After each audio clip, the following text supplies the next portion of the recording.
स्वागत करतो. हिवाळी अंक आणि साहित्य संमेलन ही आपल्या महाराष्ट्राची खासियत आहे. अनेक विषयांवरची अनेक संमेलनं सातत्यानं होत असतात. पण हा आत्ताचा जो विषय आहे, या संमेलनाचा आपण जो चर्चा करणार आहोत, तो एकदम वेगळा विषय आहे. या विषयावरचं संमेलन कोकणात तरी नव्हतंच झालं किंवा काही महाराष्ट्रातही नव्हतं झालं. ग्रामीण साहित्य संमेलनं होतात, शेतकरी साहित्य संमेलनं होतात, पण ग्रामीण कृषी आणि सहकार असं 3 विषयांना धरून विचारमंथन करणारं साहित्य संमेलन माझ्या हिशोबाने पहिलंच आहे. आणि हे संमेलन घ्यावं असं जेव्हा आमच्या मनात आलं आणि पालकमंत्री, मराठी भाषा मंत्री आपले उदयजी सामंत यांना आम्ही भेटलो, त्यावेळेला त्यांना ही कल्पना एकदम आवडली. ते म्हटले छान आहे, घ्या, पण ते एखाद्या चांगल्या ग्रामीण भागात, शहरामध्ये घेऊ नका. मग आम्ही चोरगे सरांना भेटलो. चोरगे सरांजवळ या विषयावर बोलल्यानंतर त्यांनी लगेच तयारी दाखवली की माझ्या कॅम्पसमध्ये घेऊया. इथं अतिशय उत्तम मी सगळी व्यवस्था करतो, इन्फ्रास्ट्रक्चर आहे, मोठं ग्राउंड आहे आणि निवास व्यवस्था, भोजन व्यवस्था यासाठी आपल्याकडे सुसज्ज सगळं आधीपासूनच सगळं तयार आहे. इथं आपल्याला घेता येईल.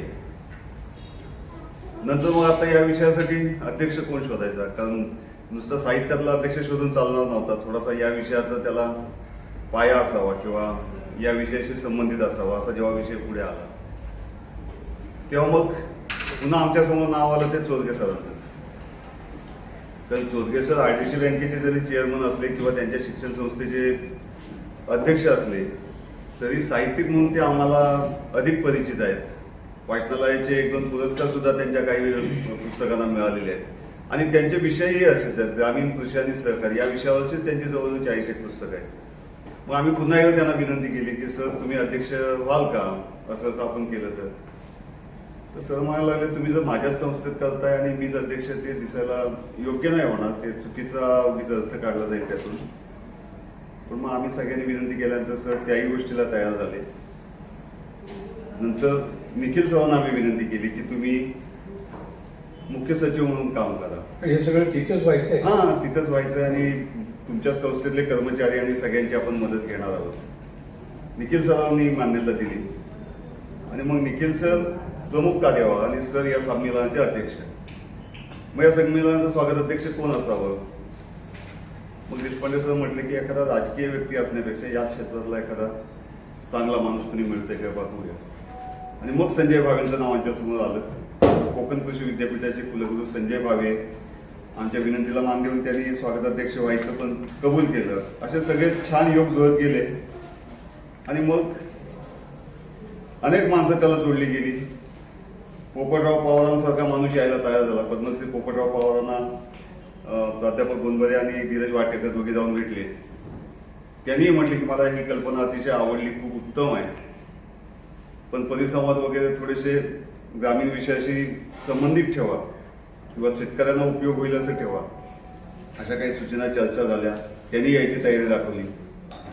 महाराष्ट्र राज्य साहित्य संस्कृती मंडळाचे अध्यक्ष सदानंद मोरे सरांनी यायची तयारी दाखवली. तेही म्हटले मी येतोय. आणि मग आपल्याला थोडंसं राजकीय पाठबळ हवं किंवा हे सगळं जे आपण करतोय ते या राजकारण्यांपर्यंत गेलं पाहिजे, त्यांच्यापर्यंत आपल्या व्यथावेदना पोहोचल्या पाहिजेत. म्हणून मग आम्ही उपमुख्यमंत्र्यांना दोन्ही भेटलो. त्या दोघांनी यायचं कबूल केलं. मुख्यमंत्र्यांनी यायचं कबूल केलंय. ते समारोपाला येतो म्हटलेत. आणि सगळ्यात महत्वाचं म्हणजे उद्घाटक म्हणून आपले माजी मुख्यमंत्री आणि केंद्रीय कृषी मंत्री शरद पवार त्यांनी यायचं कबूल केलं. याची सगळी माणसं या संमेलनाच्या निमित्तानं आपल्याकडे येणार आहेत आणि एक राज्य पातळीवरचं वेगळं संमेलन आपण घडवून आणतोय. त्यासाठी तुमच्या सगळ्यांचं सहकार्य आणि तुमच्या सगळ्यांचा सहभाग यात असायला हवा असं आमची विनंती आहे आणि त्यासाठी आज आपण तुम्हाला निमंत्रित केलंय. आता तुम्हाला काय आणखी विचारायचं असेल तर तुम्ही विचारा किंवा देशपांडे सरांना आणखी काही सांगायचं असेल तर ते अधिक माहिती सांगतील. आपण 13 तारखेला शोभायात्रा वगैरे करणार आहोत. 14ला सकाळी उद्घाटन, मग परिसंवाद वगैरे होती आणि 15ला आपण समारोप करणार आहोत. या सगळ्यामध्ये एक आहे की पहिल्या दिवशी शोभायात्रा वगैरे होईल, म्हणजे त्या रात्री काही हे नाही आहे, पण आपण विषय पण असे निवडले की जे सहकार्याशी निगडीत आहेत, शेतीशी निगडीत आहेत. उदाहरणार्थ पश्चिम महाराष्ट्र आणि विदर्भात आत्महत्या भरपूर होतात, आपल्याकडे होत नाही. मग आमचा कोकणी माणूस आत्महत्या का करत नाही? तर करावी म्हणून नव्हे, तर करत नाही. का करत नाही आपण? तर आता आत्महत्या थांबवूया. संबंध महाराष्ट्र नाही देशभर या आत्महत्या थांबायला हव्यात यासाठी आपण एक परिसंवाद ठेवला आहे. किंवा आता अखिल आपल्या महाराष्ट्राचं जे राज्य बँक आहे, विद्याधर अनासकर त्याचे हे आहेत ना, प्रशासक आहेत. आपण त्यांची मुलाखत ठेवलेली आहे आणि त्यांची मुलाखत सकाळचे माजी संपादक यमाजी मालकर घेणार आहेत. ते आपण मुद्दाम अशा लोकांना बोलवले की जे त्या त्या क्षेत्रात जी नामवंत मंडळी होती, कधी काम करत होती, करणार आहेत, त्यांना बोलवलेलं आहे आपण. आपले आता विषय पण असेच आहे. ग्रामीण साहित्य काल कसं होतं, ते काल ओव्या असतील, काही आणखी भारूड असतील, याच्यात असतील, त्यांच्या माध्यमातून कथा व्यथा सांगितल्या गेल्या असतील. आजचं वेगळं आहे. आणि आता उद्याचं आणखी वेगळं येणार आहे. तर त्याच्यावर आपले परिसंवाद आहेत. ग्रामीण कथाकथन आहेच, म्हणजे काव्य संग्रहाचं वाचन पण आहे, म्हणजे कवी संमेलन पण आहेत आपलं, तरी काही विषय नाही. या सगळ्यामध्ये आणखी आपण काही मान्यवरांचे सत्कार पण करणार आहोत, ज्यांनी कृषी सहकार किंवा ग्रामीण शेतीमध्ये काही नवीन नवीन प्रयोग केले, त्यांचे करणार आहोत. त्याबरोबर आपण असं ठरवलं आहे की प्रयोगशील शेतकऱ्यांची यशोगाथा हा सगळ्यात महत्त्वाचा विषय आहे. की शेतकऱ्यांनी आतापर्यंत काय केलं आहे, त्यांनी म्हणजे त्याच्याचा काय उपयोग होऊ शकतो, ह्याच्यासाठी आपण काही चांगले या क्षेत्रात काम करणारी माणसं आहेत त्यांना बोलवले, त्यांच्या मुलाखती आणि त्यांचा परिसंवाद आपण ठेवला आहे. या सगळ्यात आणखी एक महत्त्वाचा विषय म्हणजे ज्याला आपण कृषी ग्रामीण सहकार आहेच आहे,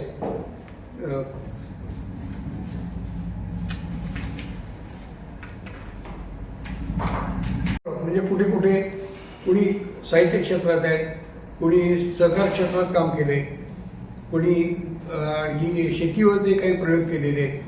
त्याबरोबर एक त्याला की आता हे संमेलन आपण मुद्दाम ग्रामीण भागात घेतोय, शहरी भागात घेणार नाही आहे. पण आपण तिथे वेगवेगळे स्टॉल्स आपण ठेवलेले आहेत. ज्यांनी कृषी उत्पादन केलेले आहेत त्यांचे स्टॉल्स असतील, ग्रंथांचे स्टॉल्स असतील, त्या सगळ्यांना आपण मोफत जागा देणार आहोत. शेती अवजारांचे स्टॉल्स असतील, सगळ्यांना मोफत देणार आहोत. त्यांची राहण्याची व्यवस्था करणार आहोत, जेवणाची व्यवस्था करणार आहोत. त्यांना कुठलंही शुल्क ठेवणार नाही आहे, कारण त्या अधिकाधिक लोकांनी यायला हवं आहे तिथे आणि त्याचा उपयोग करून घ्यायला हवा आहे. कारण आपल्याकडे होतं कसं, आपण चांगलं सगळं तयार करतो पण आपण मार्केटिंगमध्ये कमी पडतो. तर आपलं मार्केटिंग चांगलं व्हावं हाही एक विचार आहे आपल्या शेतकऱ्यांचा, किंवा इथल्या कृषी उद्योग क्षेत्रात काम करणारी माणसं आहेत त्यांचाही उपयोग व्हावा म्हणून आपण तो विचार केलेला आहे. सर तुम्ही क्षेत्रामध्ये कृषी क्षेत्रात ज्यांनी वेगवेगळे उपक्रम केले त्यांना आपण बोलावणार आहोत. नाही पण कोकणातलेच का? कोकणातलेच. कोकणामध्ये कृषी क्षेत्रात काही काम करता येईल का? मग ठीक आहे की आता भात शेती नाहीच करतो, पण त्याच्यात अन्य काही करता येईल का? केले कोणी, त्याचा उपयोग काही आहे का? किंवा आता आपल्याकडे कोकण सगळं सध्या पर्यटन हाच विषय आहे, पण पर्यटन म्हटलं की हायफाय असलं पाहिजे का? नाही. मग इथलं ग्रामीण जीवन, तिथलं त्याला सगळं सहकार म्हणजे बघता आलं पाहिजे, जगता आलं पाहिजे. त्याच्यासाठी आपल्याला काही करता येईल का? तेही करायचं आपल्याला. कृषी पर्यटन थोडक्यात. हां, कृषी पर्यटन आहेच. आणि संशोधन संस्था मांडकी पालवण या ठिकाणी आपण ते संमेलन घेणार आहोत. दिनांक 13 तारखेला रात्री संध्याकाळी शोभायात्रा आहे. 14 आणि 15ला आपलं संमेलन होणार आहे. 15ला संध्याकाळी संपणार आहे. आता बाहेरनं येणारे लोक आहेत ना, आपल्याला सगळ्यांना नमन वगैरे ठाऊक आहे, पण बाहेरनं येणाऱ्या लोकांसाठी म्हणून आपण 14 तारखेला संध्याकाळी नमनाचा कार्यक्रम ठेवला आहे. बाहेरच्या लोकांना माहीत नाही. कोकणच्या बाहेर हे संमेलन बाहेरून येणारे सर लोक. कृषी संमेलन हे पहिल्यांदाच होतंय. अशा प्रकारचा पहिलाच उपक्रम आहे पहिलाच की उपक्रम आहे. आधी असं कुठं झालं होतं नाही, कधी झालेलं नाही. आणि मुळात काय झालं माहिती आहे का, हा आपण जेव्हा आपले पालकमंत्री उदयजी सामंतला भेटलो, उदयजी सामंत हा इतका आवडला की ते म्हणजे अरे हा शासनानंच खरं करायला हवा आहे, तर तुम्ही करताय तर आम्ही तुम्हाला सहकार्य पण करू. त्यामुळे आपण मुळात या उदय सामंतांच्याच पुढाकारानं आपण हे संमेलन घेतो.